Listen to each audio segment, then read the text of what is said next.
Lições Bíblicas Adultos. Irmãos, eu quero complementar a todos com a paz do Senhor. Você está no canal Rascunho da EBD, eu sou o pastor Edivaldo Pereira e nesta oportunidade estaremos comentando a lição de número 13, lição da classe dos adultos, que tem como título O Plano de Deus para Israel em meio à infidelidade da nação. Chegamos ao final da nossa revista, do nosso trimestre, e nós tivemos aí a oportunidade de aprendermos bastante sobre a história de Israel e suas lições para os nossos dias. E nesta oportunidade nós vamos aprender sobre o cativeiro de Judá e a teimosia do rei Ezequias, não é? Um homem que teve, Zedequias, aliás, que teve, teimou demais, não obedeceu o que Deus havia dito, não trabalhou em cima de uma premissa que Deus havia estabelecido. Logo, eles tiveram dificuldade, não é? E por causa dele, o povo sofreu. Note que um líder fora da direção de Deus só vai trazer prejuízo para todos. A leitura bíblica em classe, ela está inserida no capítulo 24 de 2 Reis, no seu versículo de número 19, no versículo de número 18, 19 e 20. E também em 2 Reis, capítulo 25, no versículo 1 até o versículo 10. Não é? Então nós vamos estar aprendendo esta situação aí, porque que o povo foi de novo, Judá foi para o cativeiro babilônico. Mas antes mesmo de dar continuidade, quero trazer aqui um adendo, não é? O que é o cativeiro babilônico? O que foi isso? Não é? Isso é uma referência ao tempo que o povo judeu, o povo hebreu do reino de Judá, ficou exilado sob o domínio do Império Babilônico, não é? Então, o exílio dos judeus na Babilônia se deu principalmente pela rebeldia e apostasia frente aos mandamentos de Deus. Então, uma das causas e uma das nossas prerrogativas, do nosso objetivo de hoje é aprender por que eles voltaram a ser cativos, não é? Foi por causa da desobediência e da apostasia, da rebeldia que tiveram frente aos mandamentos do Senhor. Então os judeus se afastaram e se esqueceram de Deus, ignorando também os profetas, o que os profetas haviam anunciado, enfim, tanto os profetas menores, os profetas maiores, eles esqueceram de tudo isso. Então, quando vamos ver na Bíblia os cativeiros, a Bíblia descreve outras nações, além de Israel, que sendo submetida a cativeiro. Basicamente, o cativeiro consistia na prática de uma nação vitoriosa selecionar outros habitantes da nação derrotada, prisioneiro, para servirem na nação derrotada, para servirem entre os habitantes da nação derrotada, os prisioneiros para servirem como escravos, não é? Ou como no caso das mulheres, como esposas e concubinas e etc. Então, era deprimente, era espúrio, era totalmente fora de qualquer normalidade. Era um fator anormal, mas a desobediência levou o povo a este castigo, a esta anomalia, não é? Então, geralmente, quando uma nação era derrotada, seu território era arrasado, e a maioria dos seus cidadãos mortos, né? E aqueles que sobravam conviviam com a dor da separação da sua terra natal e com o desespero de não contarem mais com a proteção de seu Deus local. Haja vista que naqueles dias tinha essa questão de cada local o seu Deus, né? É um livro muito interessante para conhecermos um pouco mais, é esse aqui, O Deus dos Semitas, né? De João Evangelista Martim Terra, um livro da Edições Loyola. É um livro espetacular para que possamos ter um pouco mais de abrangência nessa situação. Um outro livro interessante é esse aqui, de George Forrest, a História da Religião de Israel, e também a de Roland de Vaux, As Instituições de Israel. Então, dentro desse contexto, podemos aprender de forma sobeja toda a interatividade, todo o que precisamos para um estudo mais abrangente. Para o vídeo não ficar muito longo e também para me ater ao tema da nossa lição, não é? Conforme eu disse no início, nós aprendemos bastante ao longo desse trimestre, né? Muito bem. Então, na verdade, quando a nação, eu estou trabalhando o que era o cativeiro, né? Então, quando uma nação era capturada por outras, as pessoas acreditavam que isso significava que a divindade daquela nação também deveria ser derrotada, né? Vamos ver isso no capítulo 52 de Isaías, versículo 2 a 5, e Jeremias, capítulo de número 50, versículo de número 29. Acredita-se quando se levava cativo alguém, essa nação era derrotada, ou o Deus dessa nação era derrotado. O que não deu muito certo, não deu certo com o povo de Israel, porque Deus jamais seria derrotado, o Deus de Israel, né? Então foram os assírios que começaram a utilizar a deportação como a maneira principal de lidar com os cidadãos de nações subjugadas, né? Ao dominar um determinado reino, eles capturavam seus habitantes e os realocavam em outras partes do império, tal como os assírios, os babilônios também usaram a mesma técnica, né? Então, os cativeiros de Israel, por exemplo, nós podemos observar, né? Então, a história do povo de Israel, por exemplo, existem várias ocasiões em que os hebreus estiveram longe da sua terra. Se considerarmos aí o período de que ficaram no Egito como um tipo de cativeiro, já que não tinham permissão para partirem, então desde antes já estabelecido na Palestina, né? Então os israelitas já experimentaram essa realidade. Assim podemos entender que a Bíblia menciona 3 grandes cativeiros que o povo de Israel presenciou e precisou, aliás, enfrentar. Vamos ver aí esses 3 cativeiros. O cativeiro do Egito, apesar de ser algumas distinções com os demais, mas o cativeiro na Assíria e o cativeiro na Babilônia, né? Desde muito antes das grandes quedas frente à Síria e Babilônia, e alguns hebreus já eram levados cativos em algumas situações, né? Um exemplo disso é a própria invasão de Faraó Sisaque à Palestina em aproximadamente 930 a.C. Isso está registrado em 1 Reis, capítulo 14, no seu versículo de número 25 ao versículo 28. Podemos ver que mais tarde, aproximadamente 733 a.C., os membros da tribo de Naftali, de Rubi, de Gade e alguns de Manassés também foram levados para a Síria. Vamos ver isso em 2 Reis, capítulo 15, no versículo 29, também em 1 Crônicas, capítulo 5, versículo 26, né? No entanto, foi em 722, aproximadamente, que a cidade de Samaria caiu em frente ao domínio do assírio Sargão II, né? Lembrando que naquela época o reino de Israel havia sido dividido, não é? Reino do norte, Israel, e reino do sul, Judá. E nós vamos observar que Samaria era a capital do reino do norte, porquanto sua queda representava uma derrota para Israel. Então, documentos do Sírio indicam que pelo menos 27.900 israelitas foram deportados para outras cidades, como Hala e as cidades dos Medos, né?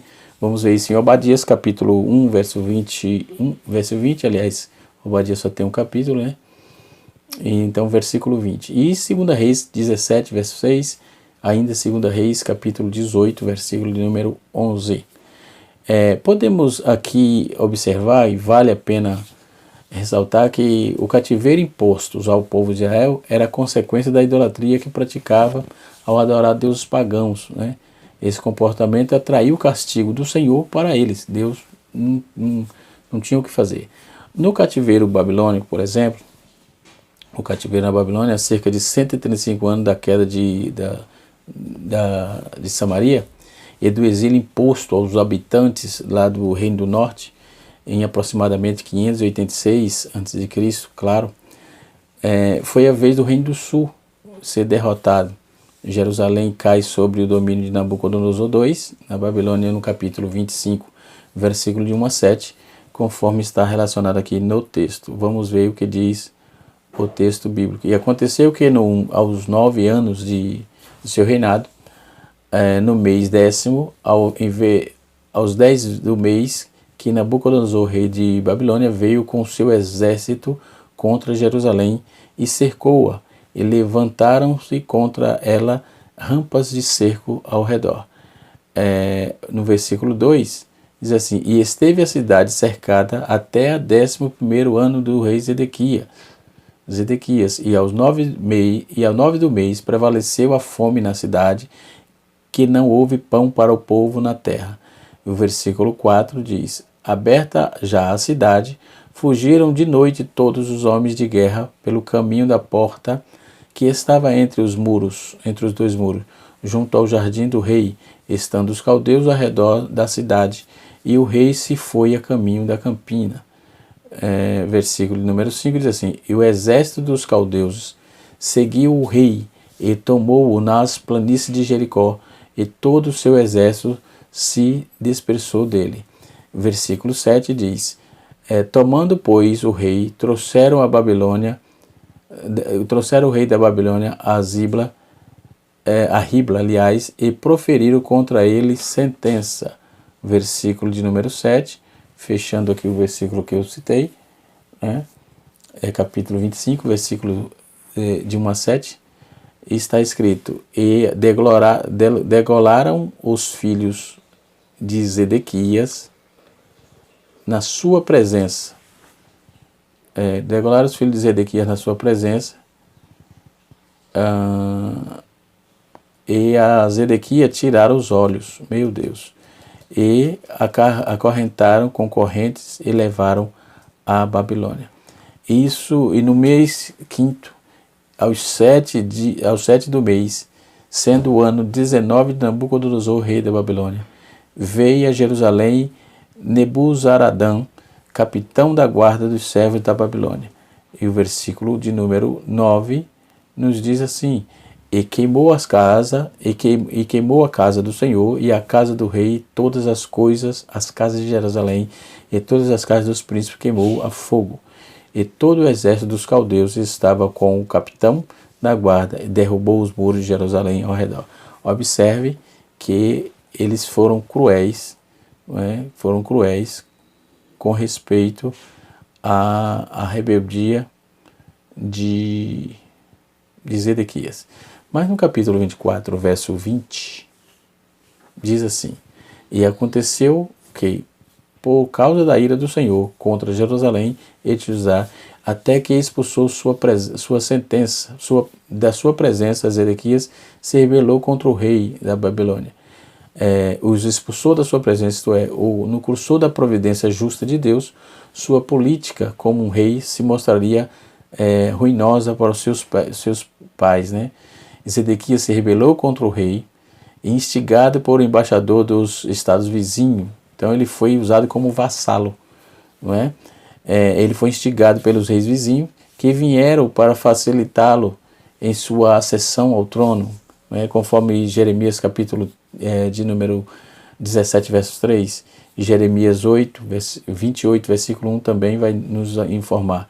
E ao mesmo tempo levá-lo, ajuntou-se a ele uma liga comum para jogar fora o jugo sírio, embora advertido por Jeremias contra este passo, e enfatuando e ferido. Zedequias persistiu em sua revolta. Ele foi avisado pelo profeta: não faça isso, não é a vontade de Deus, não é agora o momento, deixa para lá esse negócio. Capítulo 17, no capítulo 17, Jeremias, no capítulo 28 também a mesma advertência. Já no versículo capítulo 25, conforme eu li, Jerusalém é novamente sitiada. E nós vamos ver que Nabucodonosor veio com todo o seu exército contra Jerusalém, irritado com a revolta de Zedequias. A diáspora síria determinou por fim a monarquia pérfida e inconstante da Judéia. Este capítulo narra aí sua terceira e última invasão, que culminou pessoalmente à frente de um imenso exército, conforme eu já tinha dito aqui, né? Então esse cativeiro trouxe aí um prejuízo muito grande. Antes disso, alguns pequenos grupos já tinham sido capturados e exilados, mas a grande capturação, a grande deportação, ou melhor, ocorreu nos anos a partir de 587.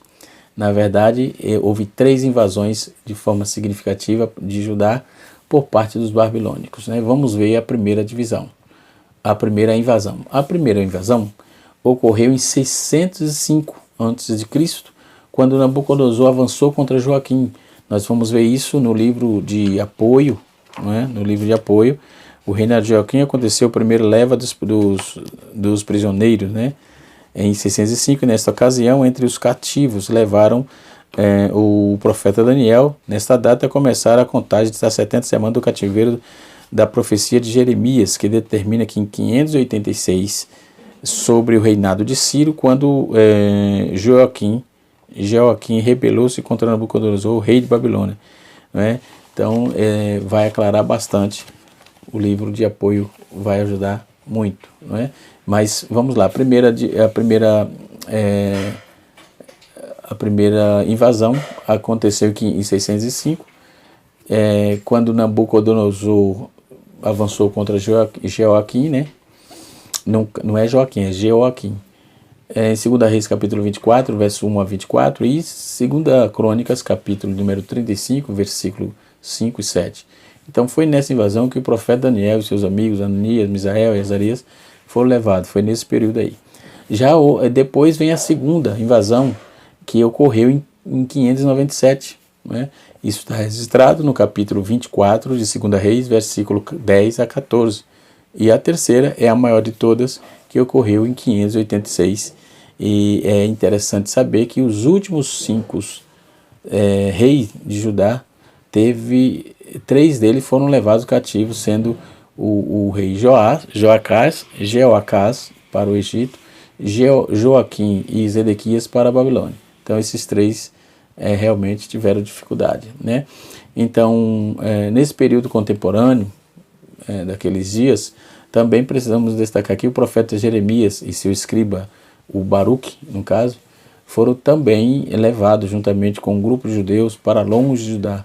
Na ocasião, a terra do Egito, na verdade também Jeremias foi levado contra a sua própria vontade, foi levado de forma compulsória, né?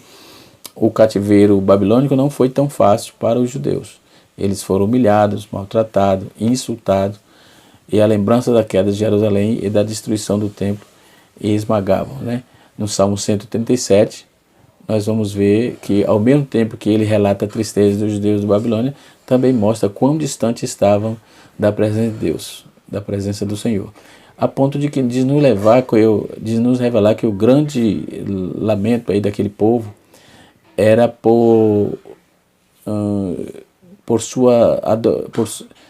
aquele lamento daquele povo era por sua adorada Jerusalém, e não por estares arrependidos. Eles queriam os templos, a cidade ali de Jerusalém, né? Não por estar arrependido, por desobediência aos mandamentos de Deus. No cativeiro, os judeus choraram com saudade de Jerusalém, choraram pelo templo destruído, mas não choraram por ter esquecido da palavra de Deus, né? Então, isso é um fator importante que devemos aqui levar em consideração, ok? Voltando aqui para a nossa lição, no tópico primeiro, nós vamos ver o declínio espiritual, entendeu? A advertência dos profetas. Os profetas do Antigo Testamento foram unânimes, né? Eles foram incansáveis em anunciar a injustiça e as terríveis transgressões do povo e dos líderes das nações, da nação. Em Jeremias 11, 9 e 12 vai nos trazer isso aí, capítulo 11, versículo 9 e 12 a 12, né? Nós vamos ver que todos foram taxativos ao dizer que daquelas vindicações, especialmente contra o pecado de idolatria, que já estava excedendo aí as medidas de Deus, né? Nós vamos ver também no segundo subtópico a previsão dos acontecimentos que levaram Judá ao exílio. Primeiro, o ministério de Jeremias foi o mais importante naquele período, e ele iniciou suas atividades proféticas no reinado de Josias e deu continuidade durante os 4 seguintes reinos, né? Nós vamos ver essa informação no capítulo 1 de Jeremias, versículo de 1 a 3, né? No tempo desse grande profeta havia uma discórdia, muita discórdia, confusão sobre o que era de Deus. Por isso precisamos estar atento aí para discernirmos a palavra do Senhor, advertir sobre o povo e o pseudo-profeta. Jeremias fez de modo tão peculiar que parece estar aí se referindo aos falsos profetas dos nossos dias, né? Capítulo 23, Jeremias, versículos 16 e 17. No terceiro subtópico, vai nos apontar os motivos que levaram Judá ao cativeiro, de novo, outra vez. Então, o cativeiro aconteceu por causa da obstinada desobediência da liderança judaica, né? Essa posição é consolidada por vários outros profetas. Entre essa posição, Miqueias vai tratar isso no capítulo de número 3, versículo 9 e 11. Além da idolatria, dos pecados abomináveis foram cometidos contra Deus. Derramaram sangue inocente, né? Então, idolatria, derramamento de sangue inocente, e desobediência no seu sentido geral, né? Em 2 Crônicas, capítulo 24, verso 17 a 22, né, vai nos informar que eles derramaram sangue inocente. Eles cometeram tipo de corrupção, a exemplo de injustiça social, conforme Abacuque, capítulo 1, versículo 2 e 4. Não observava o descanso sabático, Mateus, capítulo 23, versículo 35, e mataram muitos de seus profetas, né? Então, Jesus fez referência a isso. Jerusalém, Jerusalém, terra que mata os profetas, para aqueles que foram enviados, enfim. Nós vamos ver Jesus fazendo esse lamento aí. Então a situação de Judá era triste, uma realidade do povo que recebeu tantas profecias, tantos avisos de arrependimento, mas decidiu pela apostasia. E logo decidiu pelo castigo também, porque Deus não é injusto. A justiça de Deus jamais folgará com a injustiça. A justiça de Deus jamais folgará com a injustiça humana. Isso jamais irá acontecer, não é? Então, ao olhar para a história de Judá, nós cultivemos aí o sentimento de humildade em nossos corações, para temor de Deus, nos prevenir de toda apostasia. Andar com Ele melhor, da melhor forma possível, remover os obstáculos da alma, remover os obstáculos que nos atrapalham, né? Que nos atrapalham na nossa caminhada de fé. O primeiro tópico vai trazer os motivos, né, que Judá passou pela ruína. Por exemplo, a idolatria, a rebeldia, a injustiça e a desobediência. Então podemos ver que os motivos básicos foram esses aí, não é? Nós vamos observar que no segundo tópico diz a obstinação de Zedequias e sua queda. A teimosia de Zedequias, o Zedequias, o rei de Judá, não atendeu bem a exata conjuntura, não entendeu a exata conjuntura que a nação se encontrava, e por sua própria conta resolveu não dar ouvido à voz do profeta, conforme está escrito no capítulo 38, versículo 14 a 28 de Jeremias. Zedequias fez constantes ameaças a Jeremias. Ele estava ameaçando até o profeta e tentou mantê-lo submisso em seus caprichos, mas Jeremias, como homem de Deus, não se deixou corromper. Antes, proferiu toda a palavra do Senhor. Toda a palavra do Senhor. No capítulo 38, versículos 17 e 18. Né? Ele foi surdo aos ouvidos, aos anúncios, os avisos do profeta. Então, Jeremias advertiu ao rei Zedequias, dizendo que os casos se rendesse à Babilônia e sua integridade seria preservada. Ele resolveu se rebelar, se ajuntar a conselhos ímpios, espúrio, e acabou tendo dificuldade, e levando o povo também dificuldade. Quando o texto vai nos informar assim, levaram contra ele a rampa de cerco ao redor, ao contrário, talvez desenhou uma linha de circulação, né, como uma vela, por exemplo, para impedir qualquer saída da cidade. E nesta muralha, por exemplo, havia erguido seus motores militares para lançar mísseis na cidade. Então era realmente guerra. Né? No capítulo, versículo 1. No nono mês, aos mês 9, prevaleceu a fome na cidade, Essa consequência bloqueou do bloqueio próximo, ou seja, prolongado e obstante, foi reduzida a extremidades terríveis sobre a influência do enlouquecedora da fome. As atrocidades mais cruéis foram preparadas. Aí nós vamos ver Lamentações, capítulo número 20, versículo 22, capítulo 2, versículo 20 e 22, nós vamos ver também Lamentações, capítulo 4, verso 9 e 10, e Ezequiel, capítulo número 5, versículo 10. Né? Vamos ver também Levítico, né, que foi um cumprimento de uma denúncia profética ameaçadora sobre o povo escolhido. Então era um cumprimento isso, ele não atentou para isso. Essa profecia já tinha sido proferida, não é? No capítulo 26, versículo 29 de Levítico, Deuteronômio, capítulo 28, versículos 53 e 57 a 57, Jeremias, capítulo 15, versículo 2, Jeremias 27, 13 e Ezequiel, capítulo número 4, verso 16. Né? Logo que ele foi capturado, Zedequias foi capturado, então a cidade já é aberta, a cidade, isso é, a violação foi efetuada, como estamos informados de outra parte aí que eles invadiram a cidade, né? Então a cidade foi realmente devastada, né? E fugiram de noite todos os homens, tal, ou seja, o jardim do rei era uma piscina de Siloé, isto é, lá no foco do Tiropeon, ou seja, um vestígio da parte mais externa da parede, né, que parece ainda resistir no caminho rude, né, daquela travessia. Nós podemos observar que no segundo tópico, o erro de Ezequias e do povo de Judá estavam em fechar os ouvidos ao profeta e não buscar o arrependimento aos seus pecados diante de Deus. Este era um problema grave. Zedequias, entretanto, era o rei, de fato, tudo Judá, deixando aí na terra em 597, mal como os irmãos e assim sucessivamente. Eugênio Merrill vai trabalhar na história de Israel, né, um livro da SPAD, foi lançado em 2007, né, ele vai dizer que os sacerdotes colocou entre as nações, né, e assim sucessivamente, por causa da rebeldia. Na Ribla, nessa cidade o rei de Jerusalém teve que presenciar a execução de seus filhos, né, depois de vazarem-lhe os olhos, os Zedequias teve os olhos vazados, conduziram assim para Jerusalém. Então, quando eles chegaram em Ribla, foi Nabucodonosor, naquela ocasião, estava alojado na Síria, e essa cidade, Ribla, era lá na Síria, e foi onde os filhos de Zedequias foram executados, e ele teve os olhos vazados, né? Observe a problemática, né? No tópico de número 3, nós vamos ver que Jerusalém é cercada e levada cativa.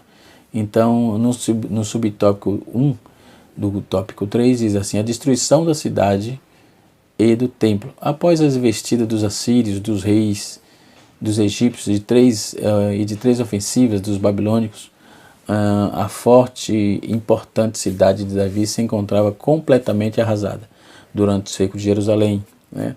O que durou 18 meses. Ninguém podia entrar e nem sair.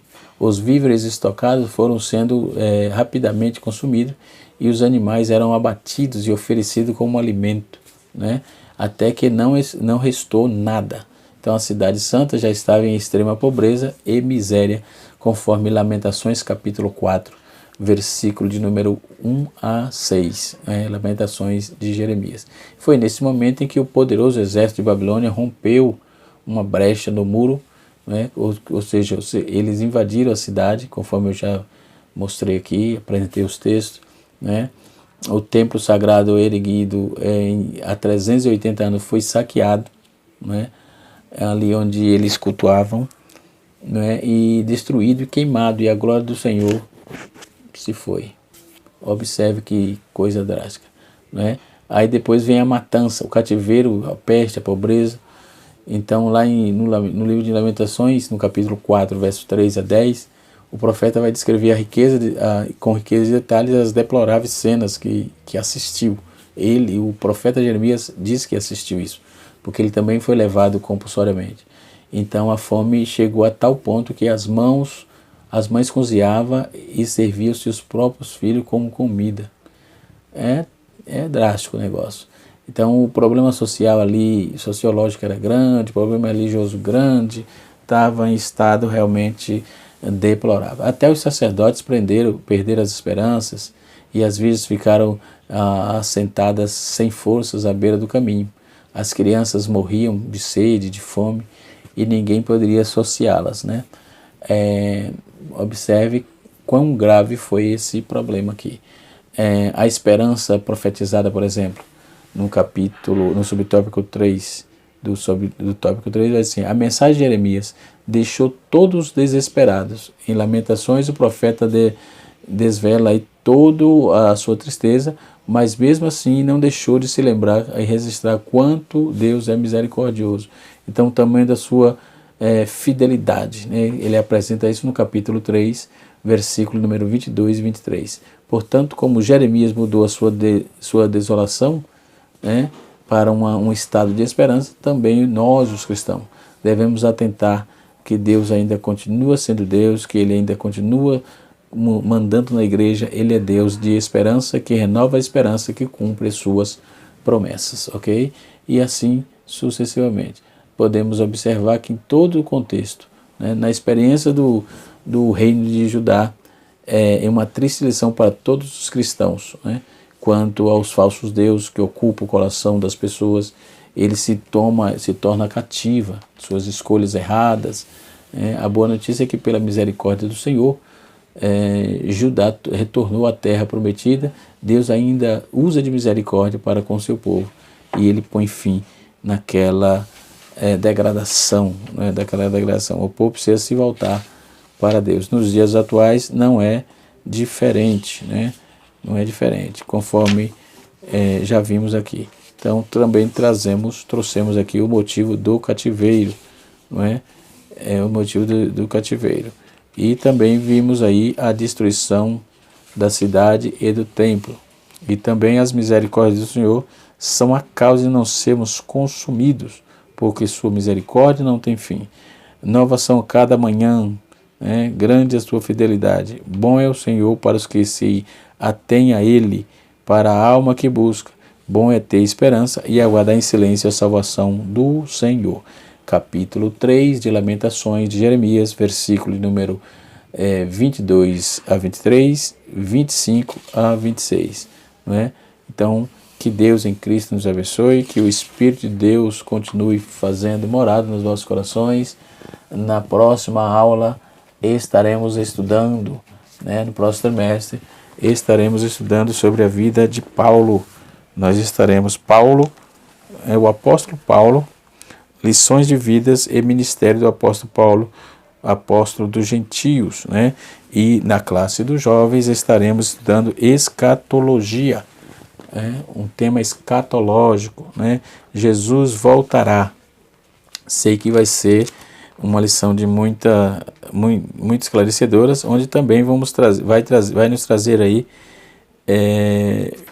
vários embates aí, debates, para que possamos aprender juntos. Que Deus em Cristo nos abençoe e que a boa mão de Deus recaia sobre a vida de todos. Canal Rascunho da IBD, ensinando para transformar vidas. Deus abençoe a todos e até a próxima, se Deus assim nos permitir. Conforme eu disse, nosso próximo trimestre nós vamos estudar sobre a vida de Paulo, não é? O mundo de Paulo, Saulo de Tarso, o perseguidor, a conversão de Saulo de Tarso, Paulo, a vocação para ser apóstolo, Jesus Cristo e este crucificado, era a mensagem do apóstolo, Paulo no poder do Espírito, Paulo, o plantador de igreja, Paulo, o discipulador de vidas, Paulo e sua dedicação aos vocacionados, Paulo e seu amor pela igreja, o zelo do apóstolo Paulo pela sã doutrina, a coragem do apóstolo Paulo diante da morte e a gloriosa esperança do apóstolo Paulo. Essas são as 13 lições que nós vamos trabalhar no próximo trimestre, tá certo? Deus abençoe a todos, fiquem na paz do Senhor e até a próxima aula, se Deus assim nos permitir.